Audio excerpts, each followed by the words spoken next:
Salve, salve galera! Estamos aqui então para mais um encontro do nosso Dor Aqui, Dor Ali. E hoje vamos falar sobre um assunto bastante importante também, assim como todos os outros que a gente vem conversando nos últimos programas, tá? Nos últimos tempos nós vimos que o nosso craque aqui da seleção brasileira andou tendo um problema de ligamento cruzado anterior e de menisco. Neymar, então, para quem acho que todos já devem saber que andou rompendo ali o ligamento cruzado anterior do joelho dele e os meniscos, e vai ter que passar por uma cirurgia e ficar um bom tempo afastado do esporte. Como, mais uma vez eu reitero, é o programa da família popular brasileira, esse nosso aqui, resolvi trazer para a nossa realidade, para a gente saber o que fazer nesse caso, né? E como agir na hora de retornar às atividades físicas. Seguinte, nós temos que levar em conta o tempo. Aí o que a gente escuta na TV? O Neymar teve lá uma lesão de ligamento cruzado, vai ter que ficar um período de no mínimo 6 meses sem jogar bola. Então, gente, a notícia que eu dou é que é um pouquinho mais.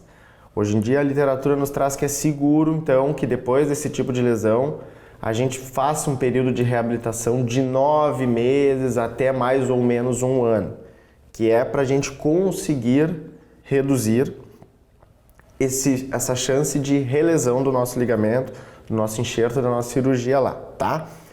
Porém, o tempo é uma variável muito importante, mas ela não é a principal. A gente tem que considerar o que também na hora de voltar ao nosso esporte? Força. Rompi do meu joelho esquerdo, tá?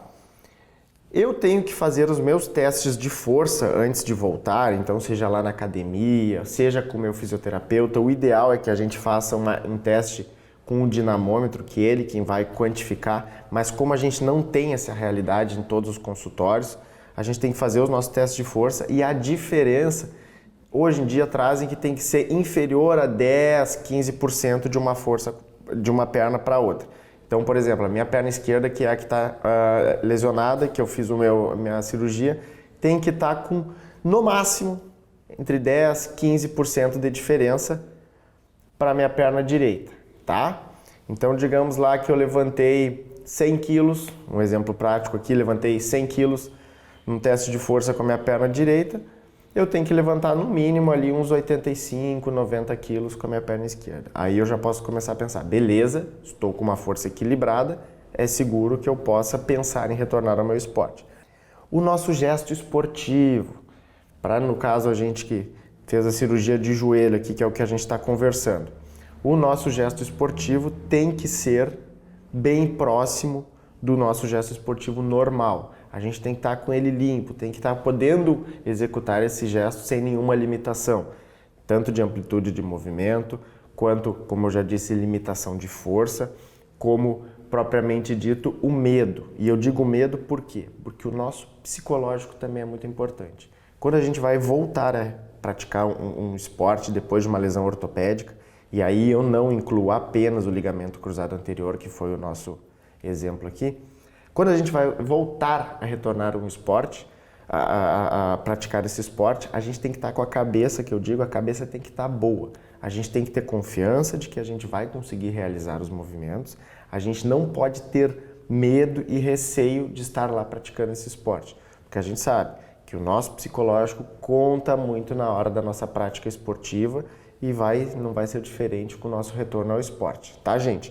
Então vamos levar em conta esses 5 fatores, principalmente agora aqui, que seriam basicamente o tempo pós-cirurgia.